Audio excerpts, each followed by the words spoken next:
Hello again. It's a grey day outside, it's Boxing Day, and it's really not very pleasant outside, so I'm really not in the mood to go out and take any pictures. I think even these conditions would challenge most people.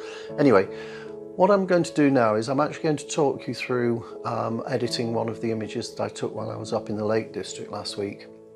The image here is actually of Rydal Water. It was taken just after the sun came up on a foggy morning. This is the image exactly as it came from the camera, and it needs a lot of work doing to it because it's a raw image and my Sonys tend to shoot really quite flat. So I'm going to actually switch over to using screen recording, and I'll talk you through the whole process from start to end of producing an image from this that I actually feel comfortable probably printing off. Anyway, let's get into it and see how it works.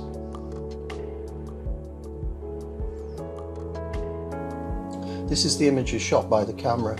It's got an overall blue cast here, as you can see.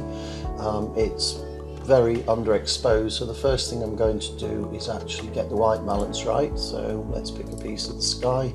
Now that looks a lot better.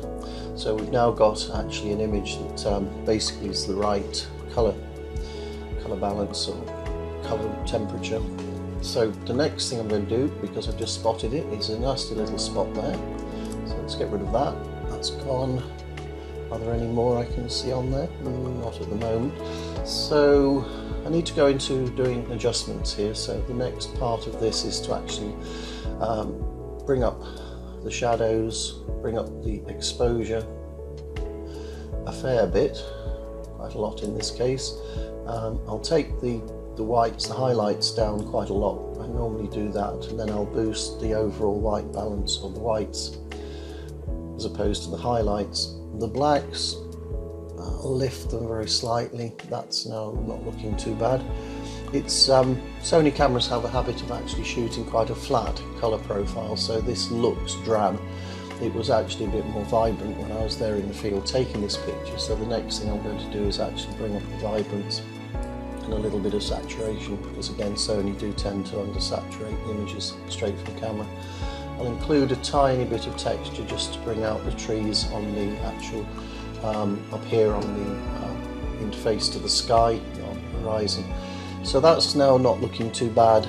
I think what I'll do, because I normally do this and I like the effect it creates, is I'm going to actually wind in a little bit of vignette. That's probably about as much as we need.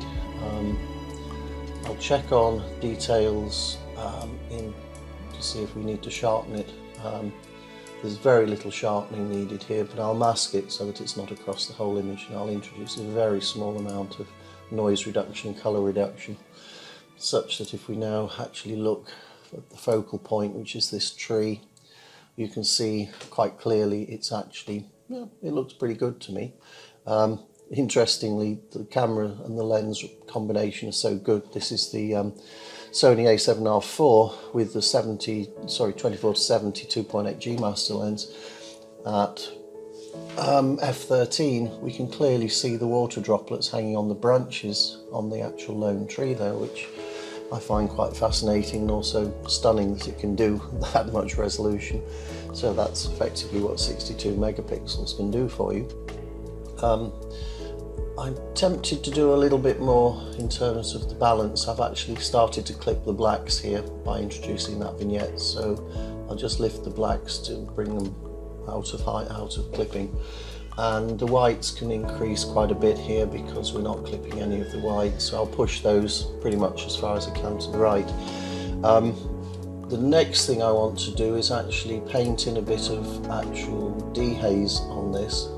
So let's put a little bit of dehaze in, reset those values, put about 35% dehaze, wind down the density of the brush and have a pretty large brush selected and just paint in over the sky and the fog down the valley just to give it a bit more oomph and texture.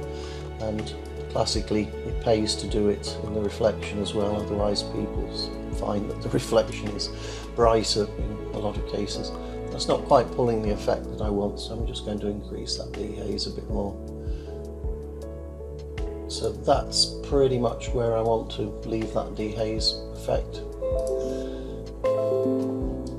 So the next thing I need to do with this is crop it. Actually, I don't think it needs cropping. So I think that's pretty much ready to go. So I'll just produce a file from that. And that would be a landscape, a landscape with logo, because I tend to put logos on all my images if they're going to be put onto the internet. So let's just go ahead and produce that file. Lone tree 1. And that's it. That's the work that went into the making of this particular image.